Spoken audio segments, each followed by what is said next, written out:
Hi everyone, it's Jan from Jannplansthings and welcome to my Plan With Me video for August. Today I'm going to be going through how I'm setting up my bullet journal for this month. I always struggle at the beginning of the month because I find it really hard to think of a theme, and I tend to just ask you guys for a lot of recommendations, and then whatever I can picture first I draw. So this time round, thank you for the people who recommended space and sky, so that's what I've gone with this month. It probably works pretty well for me because last August I actually did a space theme, but since then I've had a lot more practice drawing and using colour because last August I didn't use any colour at all. So it's going to be quite interesting for me to use colour this month and see how different it is from the last time I attempted this theme.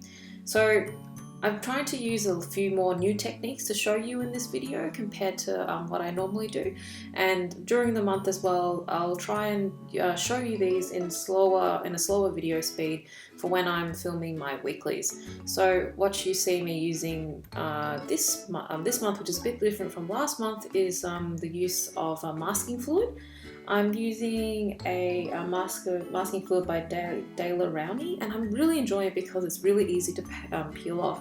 So in this picture you can see I actually painted the masking fluid first on the birds and the little dots, which I'm using as the sky, and the masking fluid protects the paper underneath and means that I can paint over it, which is really good when you're doing stuff like clouds and stuff, so you don't have to worry about painting around really intricate shapes. And then after I've done that background, I can peel that off and it reveals a white underneath, because most watercolors are actually transparent, so if you wanted to paint on top of it you would still see the color underneath. So this way it really helps to make the colors pop a bit more. I use a rubber, a little eraser, to peel it off afterwards, and I'm actually really glad it works because I've never used this masking fluid on the LT paper before, so I wasn't sure if it would damage the paper, but it actually held up really well, and probably a little bit easier to peel compared to watercolor paper because it is a lot smoother. So my front cover, I'm using my golds, watercolor, and all the white that you see is using the Sakura jelly roll pen, and it works really well, so I quite like that one, and I really enjoyed how that cover turned out. So for my monthly layout, I wanted to have something like big, bold that said August, because like if you think about all the space movies you see, it's always like giant caps letters, so I felt like having a bit of a yelly moment in my monthly spread. So this is my big statement August. So you guys can see in this video I'm still using the Choose to Do cover, and the guys at Choose to Do have been really great and have agreed to do a little giveaway with you and myself. So if you follow the link below in my description, you'll be able to enter the raffle there. So you'll be in the draw to win one of the covers in any of the colours available. I really like the Choose to Do covers because, number one, they're shiny, and I have magpie tendencies, as you guys can tell with my last few spreads, have a lot of gold in them, so this kind of matches pretty well with my holographic space theme for this month. Now with this spread, I'm doing the similar techniques as I did at the front, so I still want to keep that whole cloud theme going through. So I didn't actually need to use the masking fluid this time because I found out that the jelly roll did really well for the stars, so I didn't actually have to do the stars this time, and the moon was a simple enough item to paint around. But I'll be using the masking fluid again in a couple of the coming spreads because it was a little bit more complex. So I use the really thin brush, I think it's a 0 brush, the Windsor Newton No. 7.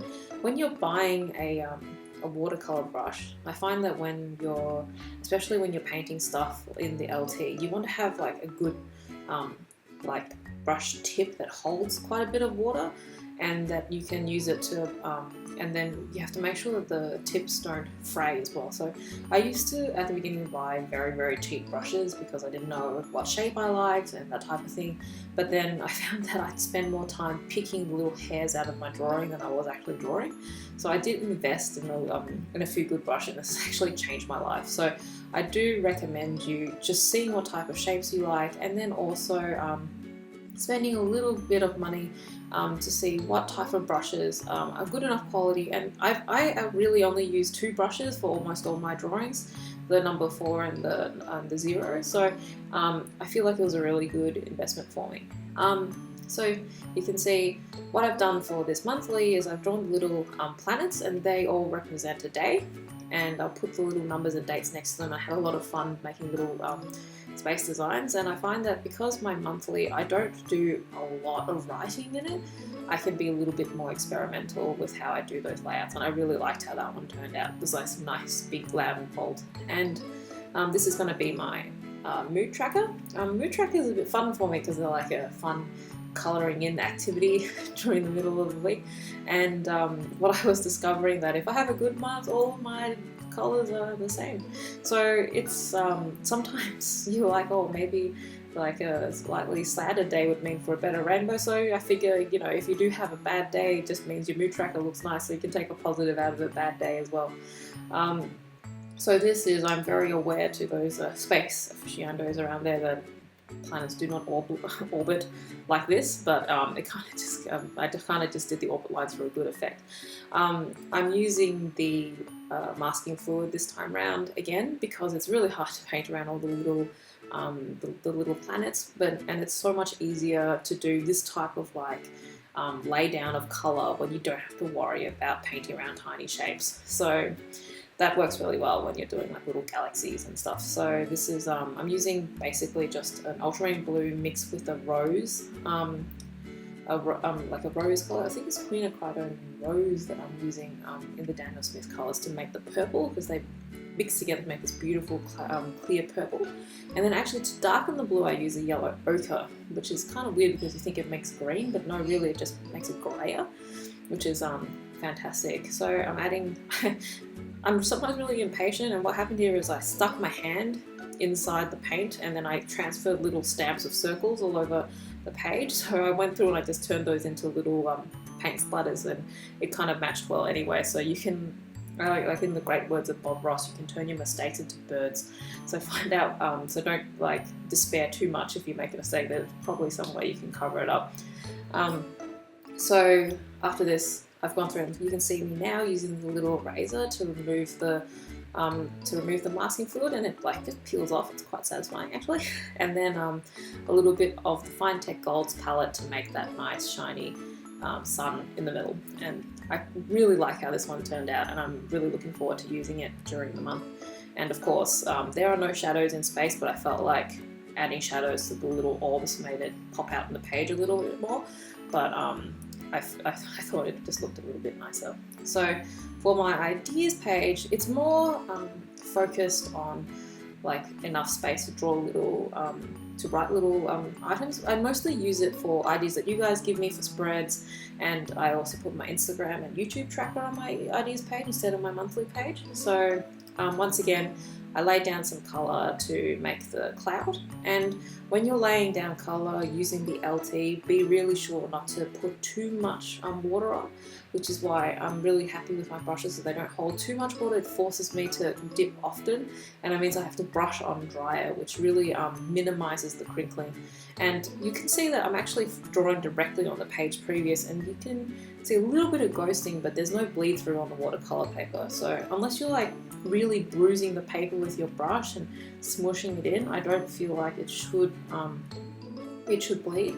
So you should just have practice a little bit of patience. And I say that, but I'm the one who stamps the pages with her hand because she's too impatient to keep going. Sometimes you can see me using the white pen and then it doesn't work because the paper's still wet. But you do what I recommend, not do what I do. So now this is going to be my weekly, and I think at this point I've been sneaking in drawing these spreads over a few nights because I've had a packed weekend and I haven't really had time to work on my journal as much as I'd like to, and I wanted to film something interesting for you guys.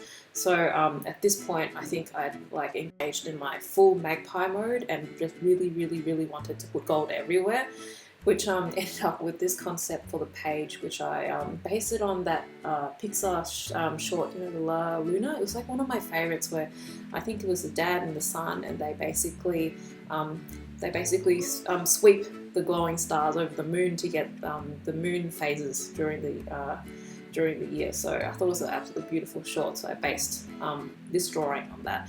And I wanted to tie in the similar motif that I've been using with the clouds and the little constellations on the side as well. So it's got a big band of that cloud in the middle, and then I'm going to overuse my golds palette.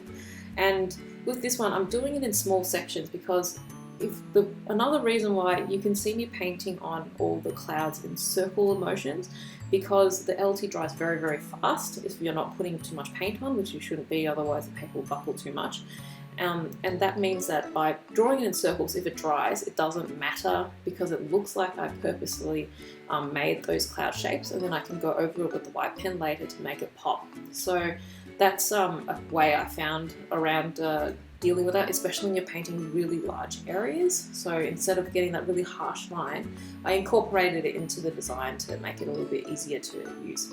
So that's a tip for me from this week. So after that, I've just used I used a brown pen in the center to draw the stars because I didn't want them to be so strong. The date stars that I've got, you can see on the right hand side, because the left hand side, the painting wasn't dry, I haven't used the black pen yet. On the left hand side there's brown pen, on the right hand side there's black pen, and it's much stronger. And then I wanted the browns in the center to make the moon a little bit more transparent, so it doesn't look so strong with the black lines around all of the moons, because I felt like that would kind of get rid of the glow of the image.